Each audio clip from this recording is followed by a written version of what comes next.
has helped reveal forgotten cemeteries, preserved historic buildings, and longtime writer of Vintage Views in the Concord Monitor, which you all, I'm sure, have read.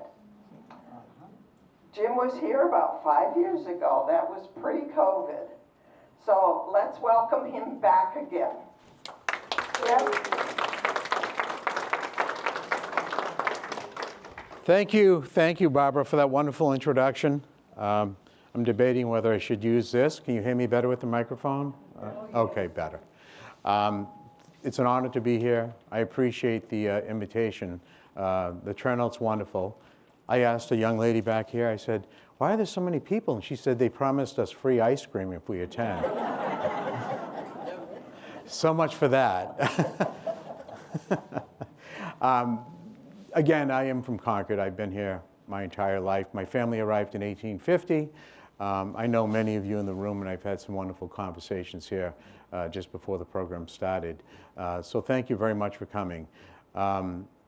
If you have some questions, comments, or you want to discuss something, I'm available after the presentation. And my last page is I'm certainly willing to answer anything that I can answer. As Barbara said, I do write a weekly history column. I've been doing that about 5 years.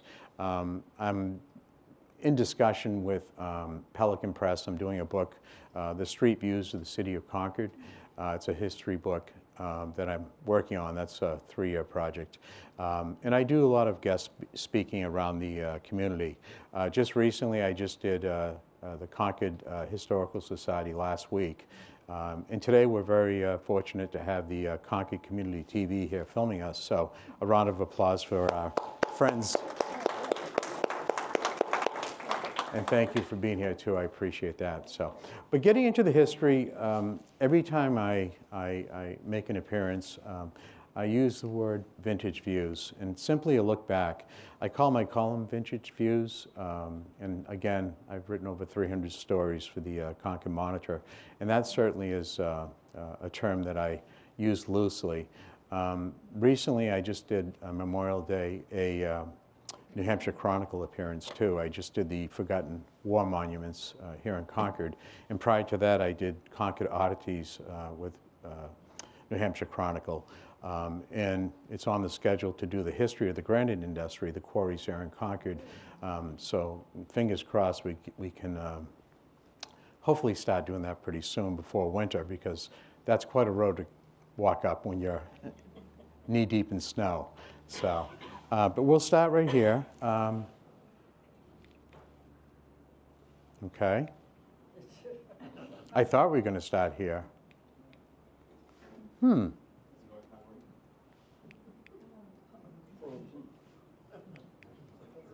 Oh, does it have to be back there too? No. Okay. Well, let me try this. Hold on. Huh. Oh, that worked? Okay, good. Huh. Oh, there we go. Good, good. Okay. So basically today, I always select a few of my columns to speak about and present to the audience. This is a story about the New Hampshire State Hospital. I'm going to also talk about the New Hampshire State Prison, and then I'm going to tell you another story about when the carnival came to town in the late 1800s here in Concord. The common denominator here is my love for animals. This involves a dog. The second story involves a dog, and the third story actually involves a Concord stampede right past City Hall, so it's quite interesting. The New Hampshire State Hospital, it has a very interesting history. I was chairing the cemetery committee. I was asked to join 10 years ago. I received a call from the hospital, and they said, Jim, could you come over and join our committee? A wonderful group of people, all kind-hearted, very nice people. And I said, well, what's the objective? They said the objective is to kind of sort out the burials and try to recognize the people and figure out how we got to where we are today. I said, sounds like an easy project.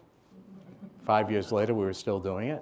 But the New Hampshire State Hospital is an interesting history. It started in the 1840s. Prior to the 1840s, we didn't have a state hospital. And the They called it the New Hampshire Asylum when they opened it in the 1940s, 1840s. And that was an act by the state of New Hampshire. People with concerns, and perhaps the concerns weren't all mental health, there were other concerns too, and they would just put them in the asylum in the 1840s. So it really was an emotional thing for me to learn about that history and to see what happened and how people were treated early on during that period of time. When I started, I was asked to organize the cemeteries and try to figure out what the story was, what the journey was. The first thing I realized was, it's the 1840s, and I went over to the archives and started looking around, and I said, where were the patients buried in the 1840s? Certainly patients died here, and everyone just kind of looked at each other. They said, well, we really don't know. And I said, well, I do see burials starting around the 1870s, but there was a period of about 10 years where we just did not see where the patients were buried. So right from the start, that concerned me. So here's what we did. We organized what we could, and we were able to determine what cemetery was used and when it was used. But the very first cemetery over on Pleasant Street, it was an unknown cemetery. It was a cemetery that no one knew about.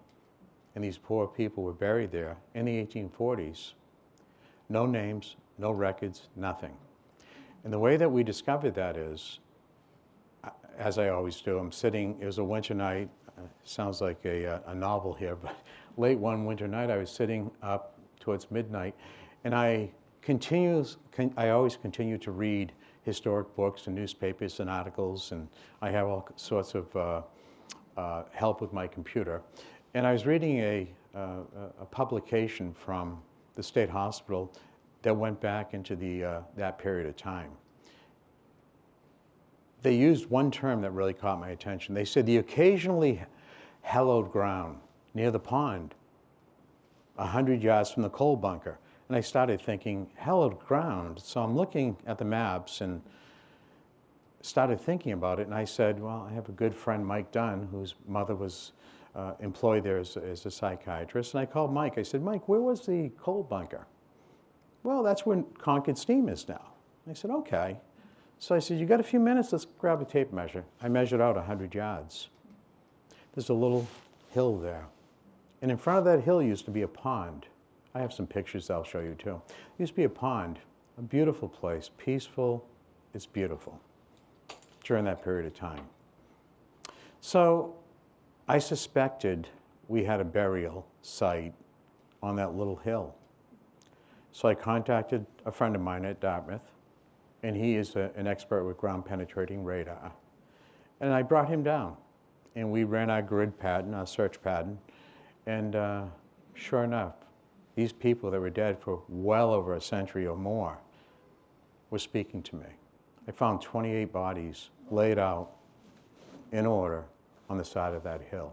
That hill that was neglected because nobody knew it was a burial site. It was quite fascinating. So I contacted the person that's in charge for the state. I went to the archaeologist and Dr. Bovair, and I spoke to Dr. Bovair, and he said, well, let me come over and review your material. So he came over, we showed him our images on the ground penetrating radar, and he did some minor test pits, soil conditions on the edge. And he confirmed, he said, you do indeed have a cemetery here. Nobody knew about this. So we called it Pleasant Street Cemetery. He said, oh, what's that? Turn it up? Oh, are we good? Okay, you got it back there. Excellent. Can you guys hear me now? Excellent.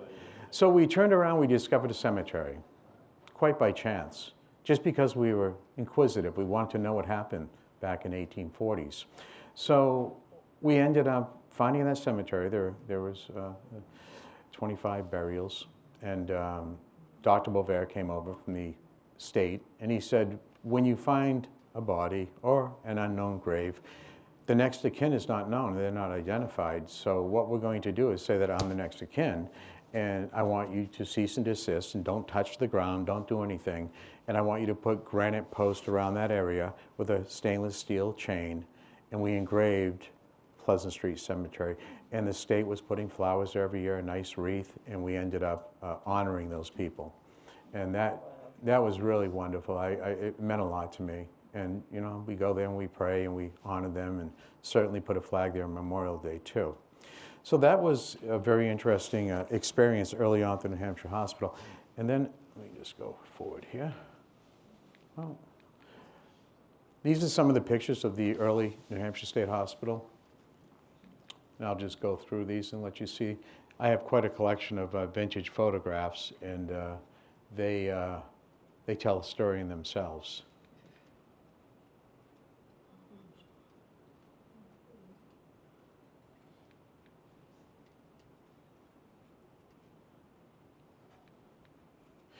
And this is the pond I spoke about.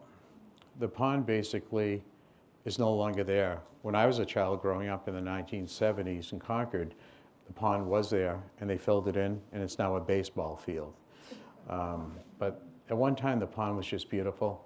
I think I got the smokestack in the back. Yeah.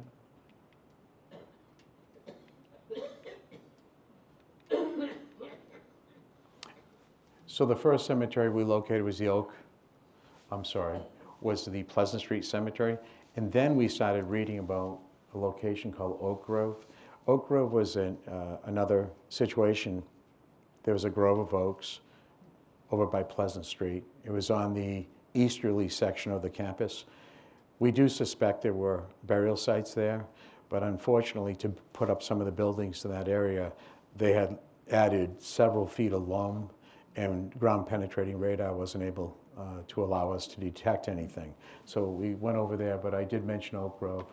And then after we had the Oak Grove in the Pleasant Street, I went up to Blossom Hill and found a number of paupers' graves, people that had perished at the hospital in the latter part of the 1800s. And what they ended up doing is they just buried them there because the graves were free and the cemetery was not full, and they just buried them in paupers' graves. Some of the stones were marked and some were not marked, but we have a wonderful cemetery director called Jill McDaniel, and Jill actually has over time marked a lot of those burial sites. And then we have a common grave. It's kind of in the back of the cemetery up towards the Quarry Road. I have a picture, I believe, here too. That was a massive stone, had a bunch of names on it. So we went through every name and we compared them to cemetery records, and we found out there's about 25 people without a name. So we added brass plaques to the side and we were able to include their names. Something I've been working on now for the past year has been the research that would indicate whether they were veterans or not. And we do place a flag there, and we do plant flowers there every single year now to honor them. We had the stone pressure wash. We added the names that were missing. And the whole time I was growing up, the stone was just names. It didn't say anything. So we added New Hampshire State Hospital. We engraved it in the granite. And then we had a large bronze medallion, the state seal for the state of New Hampshire, so they are recognized. And I personally wrote a poem, and the title was I Was Someone. It's a very emotional poem, it's heartfelt, and that was engraved on the front of that stone. So now we recognize them. And then we go over to Clinton Street, and you have two cemeteries over there. You might remember some years back, if you were driving along, you see a white cross in the distance. Perhaps some of you saw that. And I used to drive by as a teenager and think, I wonder what that is, you know, and I didn't see any stones or anything. Well, the stones were all flat, and a lot of them had sunken below the surface because that area tends to be wet. And we went over there and we started looking at those stones. We were able to get new stones. In a lot of cases, we were able to raise them up and put some gravel and hard pack underneath them. And that was wonderful. But we wanted to take it one step further. So we invested, I think the cost was $10,000 per cemetery, so $20,000. And we built a large granite monument in the middle of each of those cemeteries to identify them as New Hampshire Hospital burial grounds. I was honored once again to write a poem on each of those gravestones, and they're quite large and they're beautiful, and they stand there today to recognize the people that are interred there.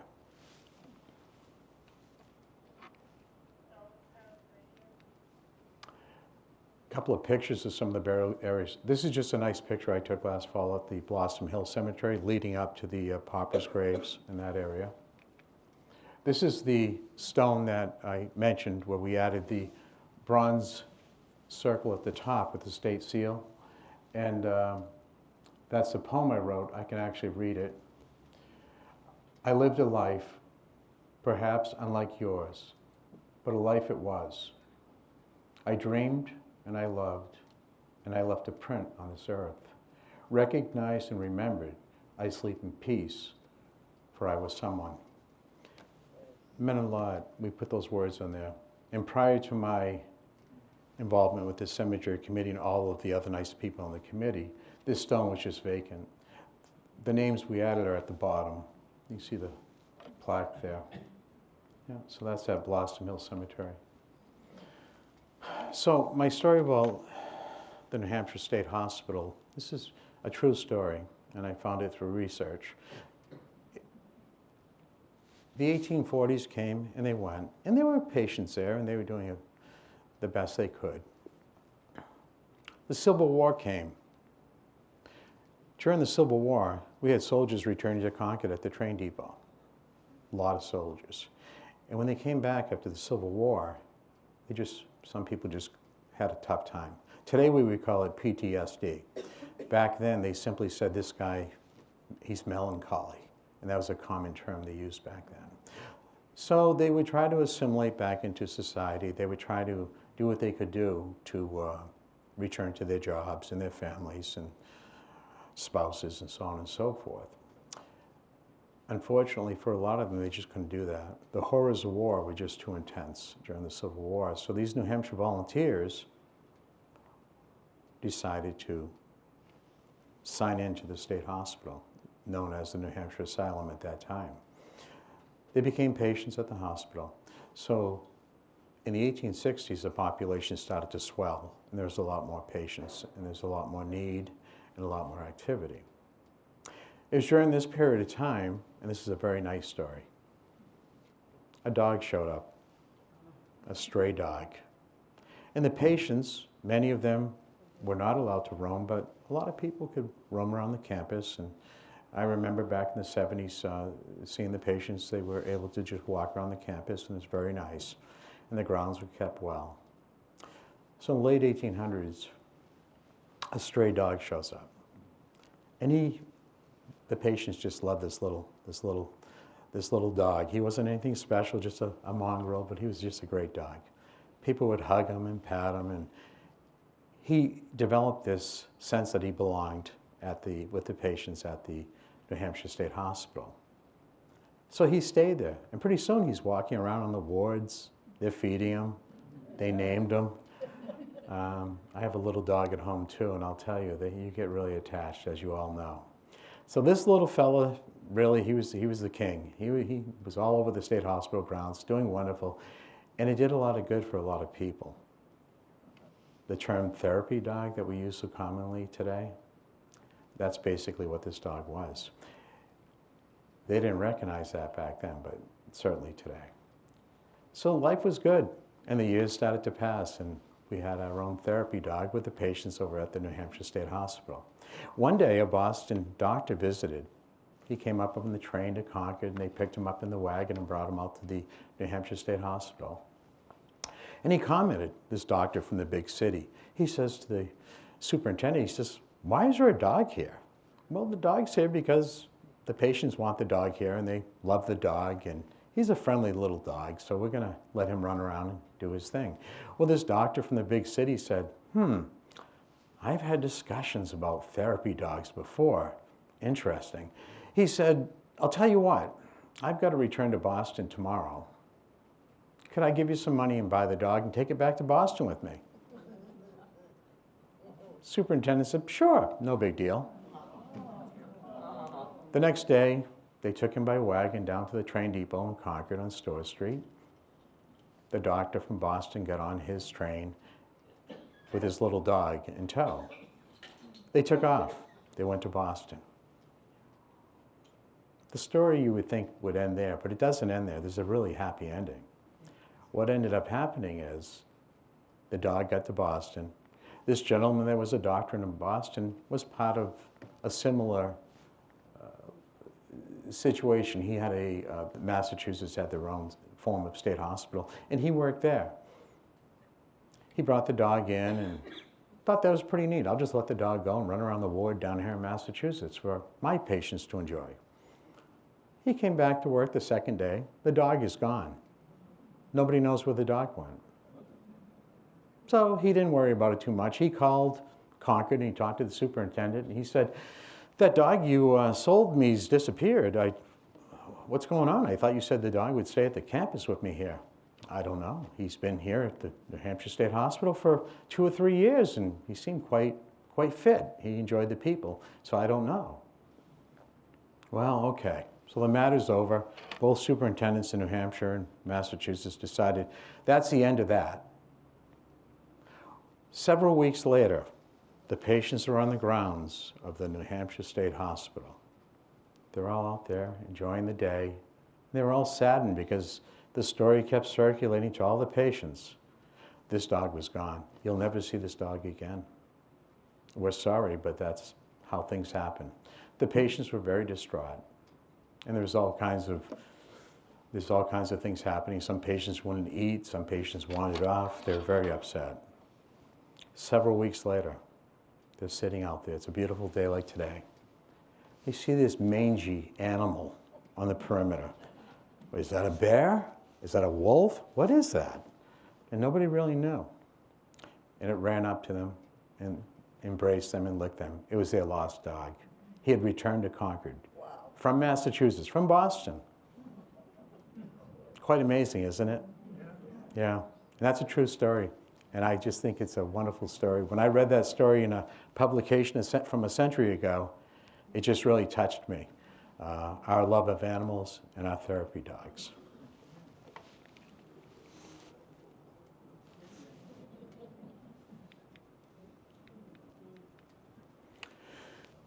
Now I'm going to talk about the New Hampshire State Prison. We have a very interesting history here in Concord. I did a brief overview just from my records and documents that I have, but I'm going to talk about that a little bit, and then I'm going to talk about another dog who saved who kind of scenario at the state prison. Well, as you know, we have a really nice state prison up on North State Street. The first jail that we actually had here in Concord, we had a sheriff. This is early in the 1800s. We didn't have a police department. He was a sheriff, and then they changed the term to constable, and then a little while later they developed the Concord Police Department, and they had a chief. Not many people in the police department, but they did in fact have law enforcement here in the city. Now there was quite a need for it because if you look at some of the records for that period of time, there's a large influx of immigrants into Concord. We had the railroad, we had the quarries, we had page belting, just to name a few. There's a lot of industry. And when people wanted to find a job, they would come here. My family in 1850, they were victims of the potato famine. There's 4 brothers. They left Ireland, they came across the sea as indentured servants, and all 4 brothers went into the mills in Manchester, and they worked there for a period of a year or 2. And when they left there, there's so many Irishmen up in Concord that they said, well, we'll go up there and find some work at the quarries. And they arrived, again, around 1850 or so, just after Luther Roby had started the tidal wave of development for the granite industry here in Concord.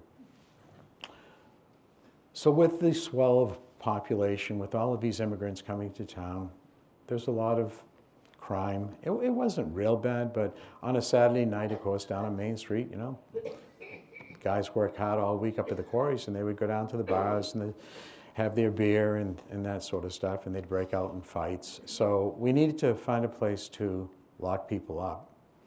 So Early in the 1800s, that was down on Main Street. It was just a regular jail cell in a wooden building on a storefront kind of scenario. That was the very first jail in Concord. And that was on Main Street. And then after that, they decided they needed a bigger place to incarcerate people, and they actually built a small prison up on Pleasant Street, almost up where Concord High School is today. And that's where the second location was. The third location is Tremont and Beacon Street, and that's the old granite prison that we had. And it's quite interesting because it was granite, and they were using prisoner labor to extract the granite during that early 1800s. And in essence, the prisoners built their own prison. So it's quite ironic when you look back on it as a historian. And then, of course, that building is partially around today. It's the Buick Garage down between Tremont and Beacon Streets. And right beside that on Tremont Street, to this day, you'll see a granite house, and that's where the warden lived for that prison, in that granite house. And then, of course, we have North State Street, too. North State Street is the prison we have today, just the brick prison that we have up there.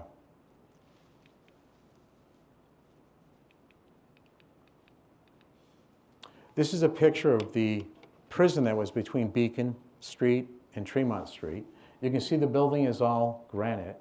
Kind of interesting, there's a couple on a little horse and buggy there in front too, but that was taken of the prison. So if you're looking at that building, that granite building, the New Hampshire State Prison, first one that was fully funded by the state of New Hampshire too. You're looking towards East Concord, you're looking across that way. So White's Park would really be behind you up at the upper end of Beacon Street. Yeah, so that's an early picture of the first really big state prison, funded fully by the state.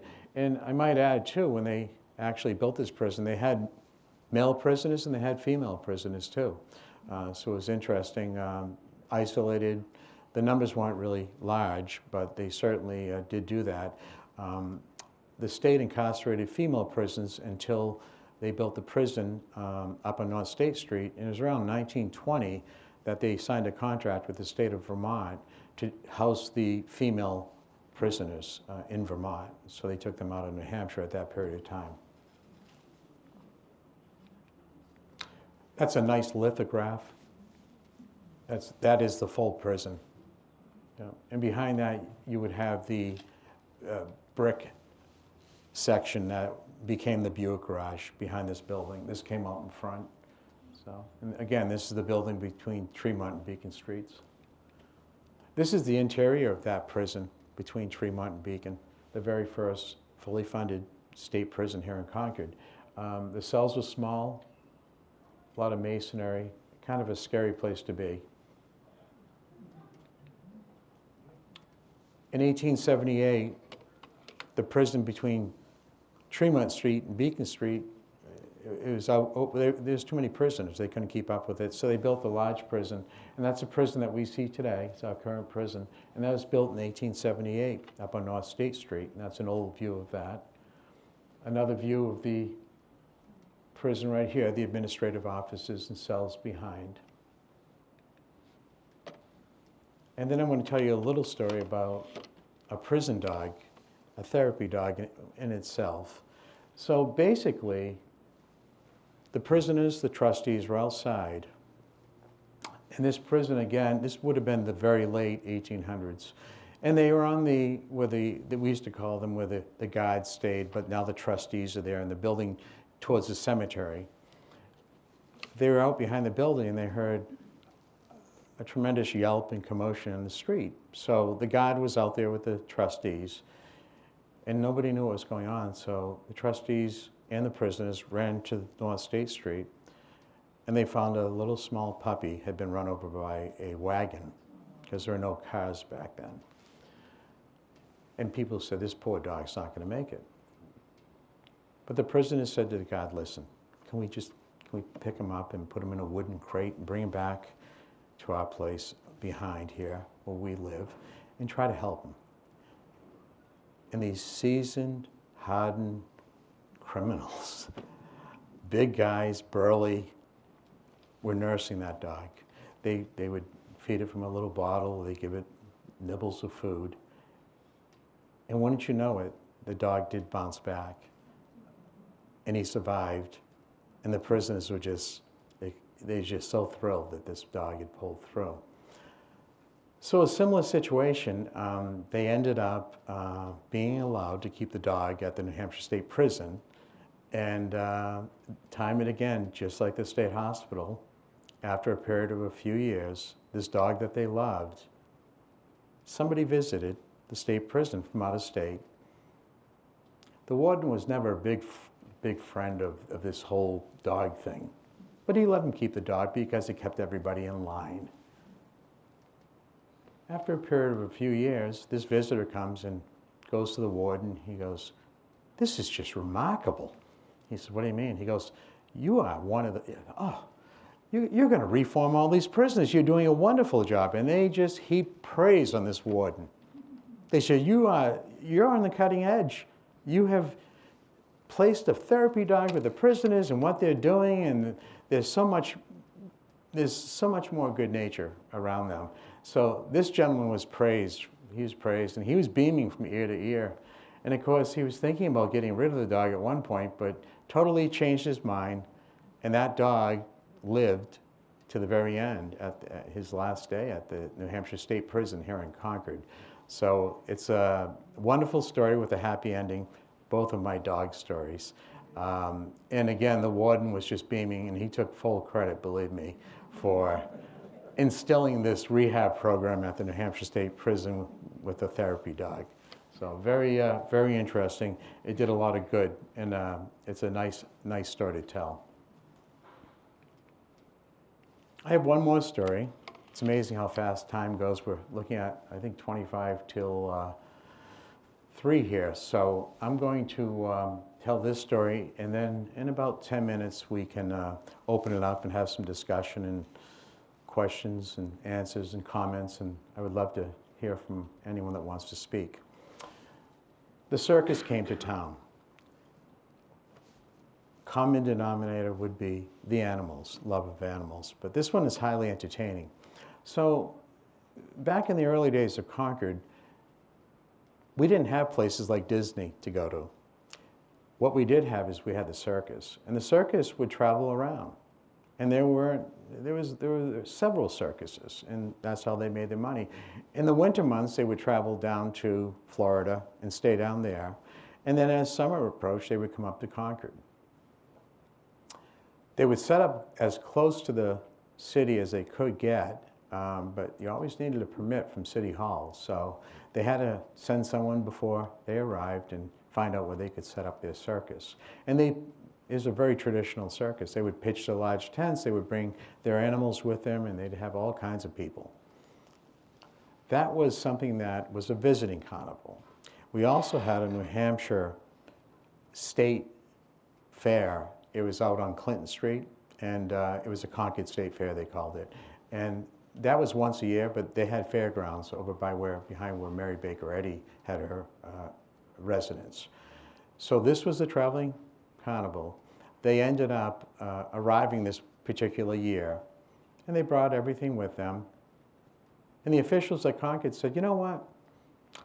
We're not too sure we want you too close in town. Why don't we put you way down South Street, at the end of South Street towards Bow?" And we didn't have a lot of houses down there then, but it was out of the center of the city, and perhaps people would behave a little better. So they ended up locating at the south end of South Street, way down the end, towards Bow. And South Street was a long, straight street, and they used to have horse racing there too. But that was another story for another time. But Concord did have a horse track there on the south end, and they would wager their bets at one point a century plus ago, and our ancestors would enjoy the horse races. So this particular year, the carnival came to Concord.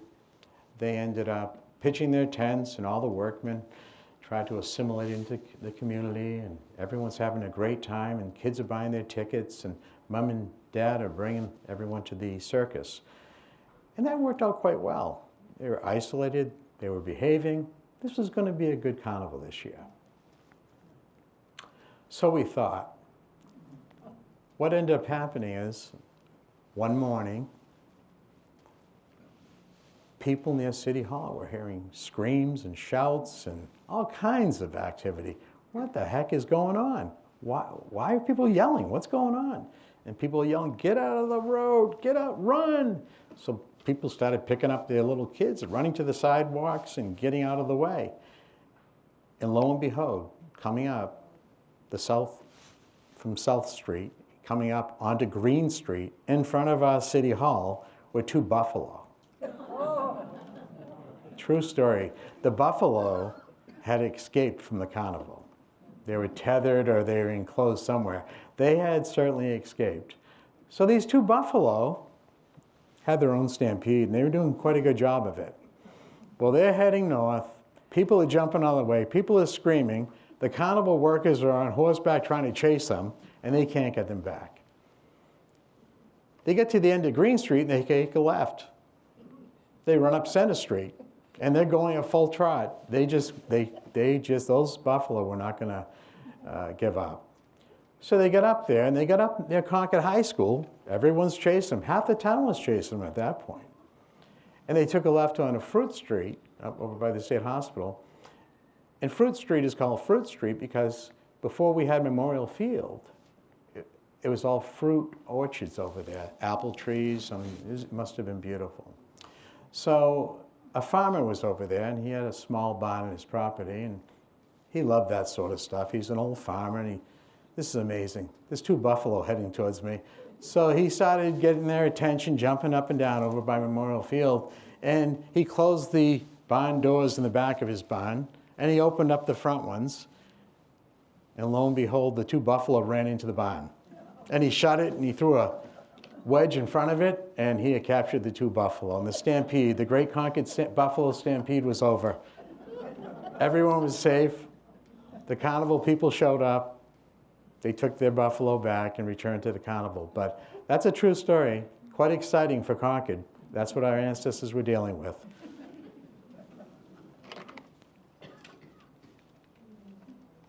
I'll move over. We're about 20 of here. I hope you have some good stories to tell me or some questions or comments. I gave a presentation at the Concord Historical Society at the Kimball Jenkins Estate last week. And some of the stories that people told me after, I had this woman come up to me and she said, well, my father was a boy back in 1922 in Concord. And he and his buddy decided they were going to build a cannon. So 4th of July was coming. He was feeling quite patriotic. They built this cannon. Well, you need something to fire a cannon, so they went up Rattlesnake Hill. And they ended up stealing dynamite out of one of the quarry sheds. And they took their jackknives and they cut open the sticks of dynamite and they poured the gunpowder into their homemade cannon. And they said, well, we don't have a cannonball. We'll go find rocks and nuts and bolts and sticks and anything we can find. And she told me, 1922, July 4th, they loaded the gunpowder, they loaded all of that in front of it. And they said, well, there's no point in lighting this off up here in the woods. Let's bring it down to Main Street by the State House so we can really show off. People will love this, of course. So they turned around and they lit the fuse and blew out half the windows on Main Street. And they left their cannon, they escaped up the hill, and they hid out at White Park for the rest of the day. But she told me they never got caught. So it was an interesting story, something I had never heard before. But Concord has an interesting history with that sort of stuff. So, questions, comments, stories? Anyone have it? Yes, yes, ma'am. We have a microphone.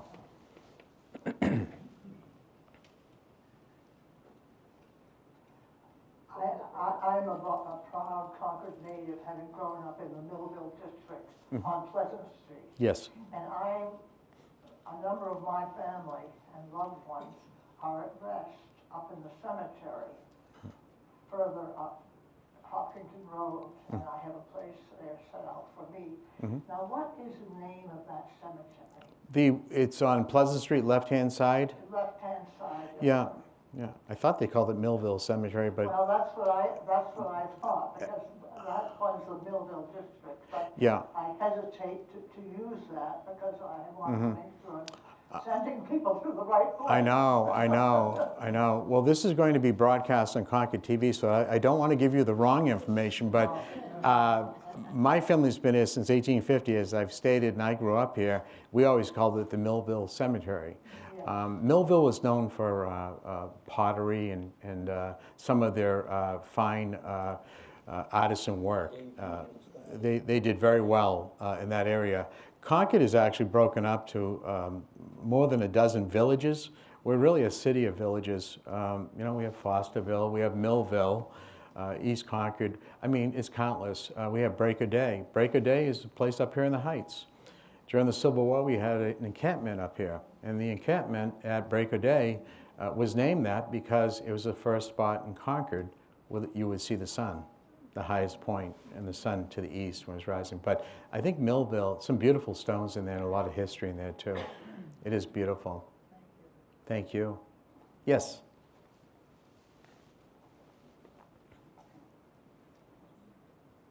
Thank you.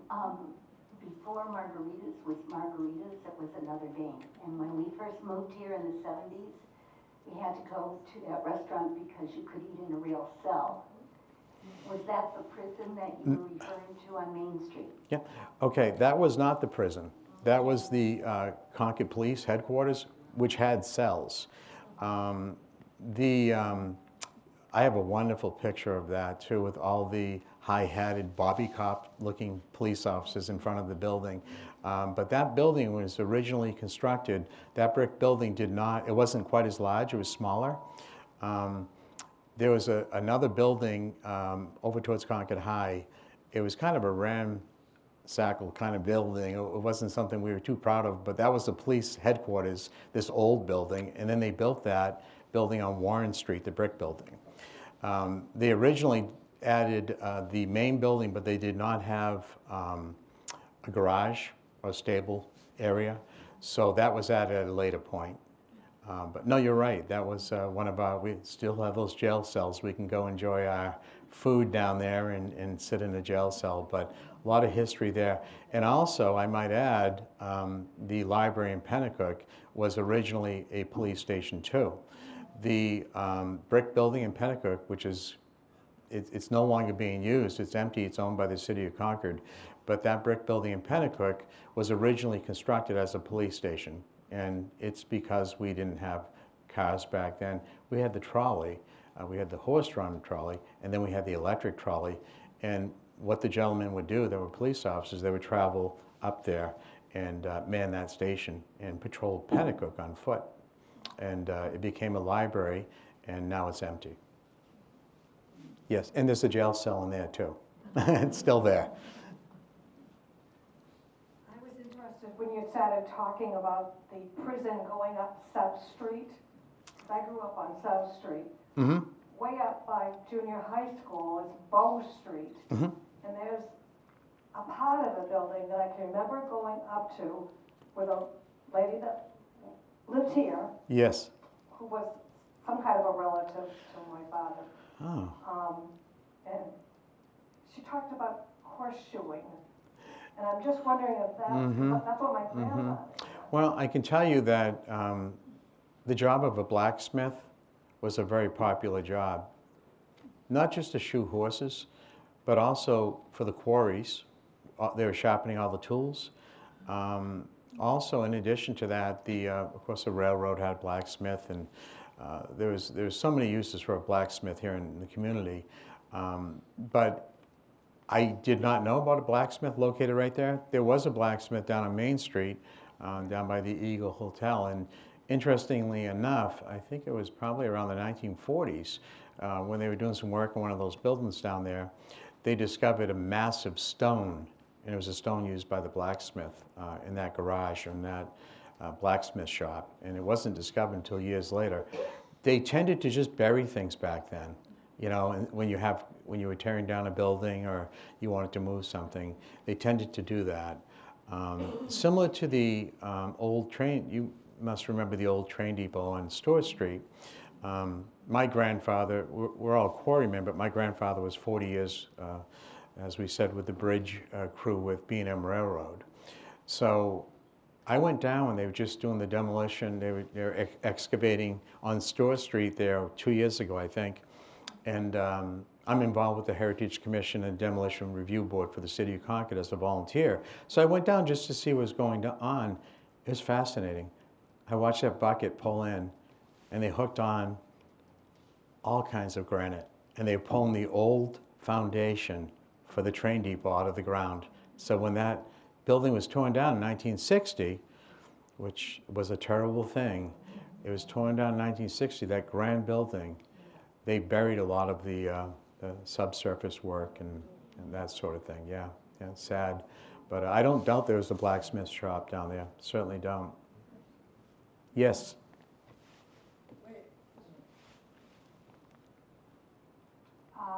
Were you involved in writing in the book, The Concurrent, something or other, the book about a lot of the history? Yeah, that book was actually written, I believe, by the Concord Historical Society, and I was not involved. That was strictly written by the, I think it was it in conjunction with the Concord Monitor, I think, at that time. But I was not writing at that time. No, oh. The reason why I asked was because in reading that, I had no idea that there used to be a riverboat and that people would take the trolley and go up there and all their regalia. Oh, yeah. Go dancing, Yes. all that stuff years ago. That was just so interesting. I had no idea. Yeah, it's many of you remember it's a Kentucket River Park, which is the Kentucket River. If you go up the River Street along the water, you come to the island in Pennacook. And the island in Pennacook was an interesting concept. What that was all about is Boston and Maine, the railroad people, they ended up owning the trolley, and they wanted to get more people to take the trolley. And they wanted to increase their business and their ticket sales for transportation. So people from Boston and New York, they'd come up for the fresh air up here to New Hampshire. And they would arrive by train at the Grand Depot that was torn down. And the Eagle Hotel and the Phoenix Hotel had their own wagons, and they would be lined up to pick them up and bring them to their hotel so they would get a room. Once they were settled in, they would get on the trolley, depending on what period of time, horse or electric, and they would ride up to the park. And they had a little steamboat out there, all kinds of activities and games and arcades, and they had plays and all kinds of things. It was a wonderful, wonderful place. But that was paid for by the railroad, basically, to increase sales. And it fell out of popularity. But there was other steamships here, too, that nobody really knows about. There was a period of time when the Merrimack River had steamships, too. And they were little paddle boats fired by steam, and they came up from as far away as the ocean. And we had a system of locks along the way coming up through Manchester where you could take and bring a ship from the ocean up through Haverhill, Lowell, and come right up the river to Concord. So it was quite interesting that people could do that. I had another question? Yes. There were also a couple of steamboats on the reservoir. Yes, yeah. The reservoir meaning Long Pond or Pennacook Lake, depending what generation we're in here. But that lake, actually, Long Pond, is a very fascinating piece of Concord's past. The hills around Long Pond were cleared, and there were many cottages at one time up on our water supply. There's a grand cottage up there. The Walkers actually built it. It was the New Hampshire State Hospital cottage. And what they would do is they would transport select patients up there during the summer months to sit on the nice porch and enjoy the breeze and the fresh air and fishing, going out in a boat. It was just so serene and so beautiful.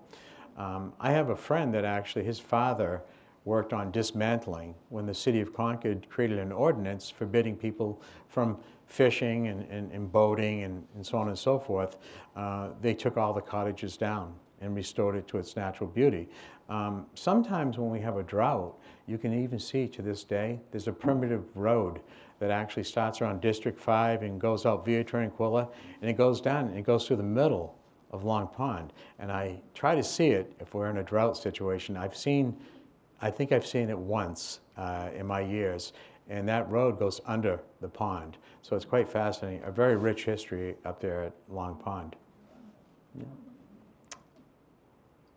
Any other questions? Or yes, absolutely.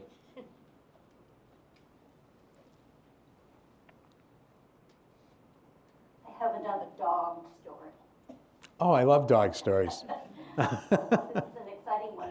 My brother and I grew up in West Concord, near the prison. Okay. And at maybe 1940, 1950, the warden, Parker Hancock, had this great big Great Dane dog. I mean, Okay. big. And this dog fell in love with my mother. And we lived on top of a hill, Dolan Street in West Concord. Okay. And the dog would come trotting up the hill and come in to visit my mother and sleep on her porch, screened-in. Oh, that's wonderful. And my mother would have to call Parker Hancock and say, Yeah. he's here again. Yeah. So my mother was guilty of harboring an escaped dog. I love from it. the prison. What a wonderful story. Thank you for sharing that. I love those stories. Believe it or not, I remember Parker Hancock. He was still the warden in the 1970s, and my father was a career New Hampshire State Trooper. So my dad was on New Hampshire State Police from 1955 until 1975, when he retired from State Police. So back in those days, you're not going to believe this, but probably you will, Dad would come home and he'd say, "You want to go for a ride, Jimmy?" "Yeah, sure, Dad." I jump in the cruiser and we go up to Plymouth in about an hour at a high speed. And if he got behind somebody who was speeding, he said, "You want to hit the blue lights?" And it was, yeah. I mean, what kid gets to do that? It was wonderful. I really enjoyed that. Yeah. But when he retired, he did say to me, he says, "Promise me one thing." He said, "that you'll never become a police officer." So it was a challenging job, I think. And back then, on New Hampshire State Police, we only had about 50 troopers in the entire state. But someday I'll be sharing some stories about that. I have an extensive collection of state police photographs dating from the 55 to 75 period, and 20 years worth of diaries that my father left. He's a prolific writer, and I guess, you know, between my mother and my father, I guess I inherited a tendency to enjoy writing. But yeah, so I've got a lot of really good, interesting stories. And I could tell a lot of the stories, but truly there are stories I will never repeat, which my mother does not know about. So some of the things those guys did. Oh, oh, there you are. I was wondering where you were. I came over from Heritage on the bus, and the bus was late. Oh, no, I didn't see you. Good to see you. Yeah, I know. I've got two of my dear friends that I grew up with. Their moms are here. Betsy Rod, her son and I were best friends, and Jim Bartlett, too. And Jim and I are best friends. We became Eagle Scouts together in 1977. So we have a good background. So more comments, and I love a good conversation. There we go.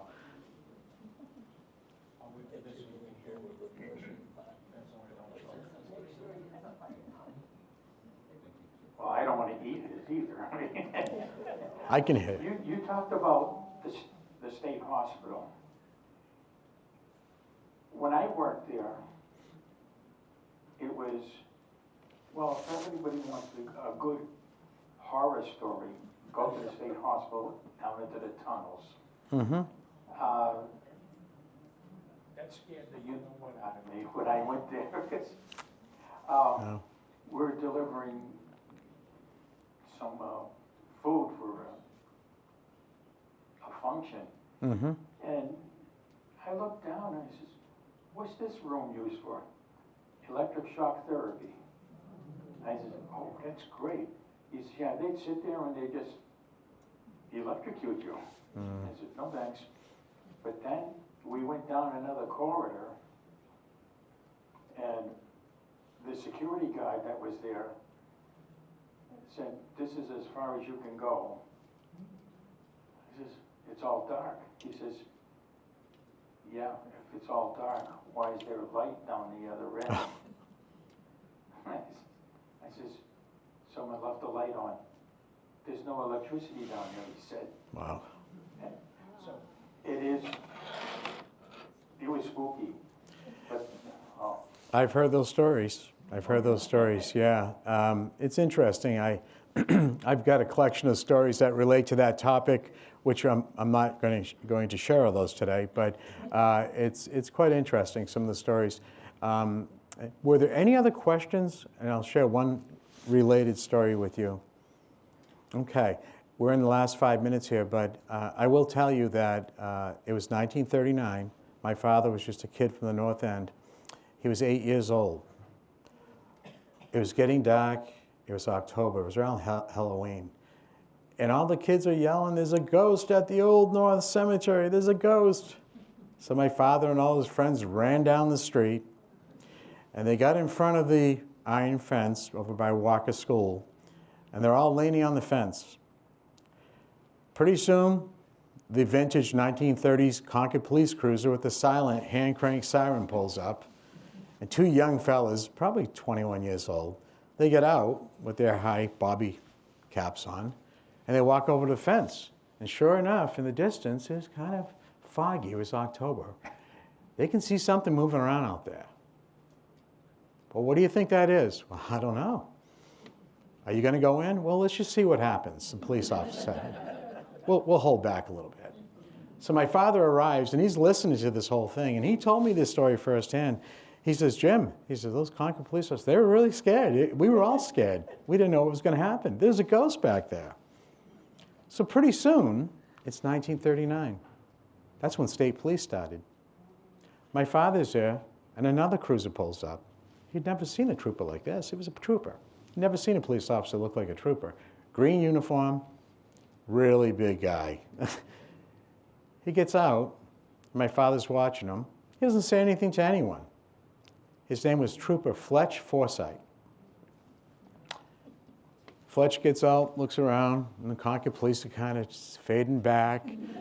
And the kids are fading back, and there's a ghost back there. We're really scared. So Fletch just gets out of his cruiser. He doesn't hesitate, opens the old squeaky gate. He walks in, starts trotting, and he tackles that ghost.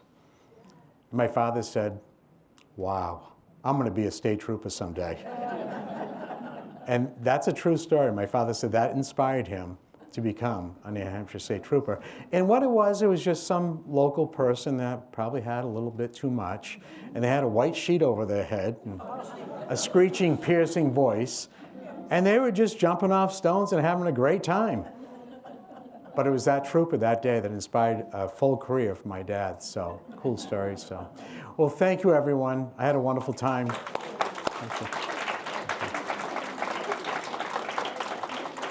I hope everyone enjoyed my presentation, and I enjoyed your interaction and our conversation. So it's just wonderful to see everybody, and I hope to come again next year to visit you. Thank you. Take care.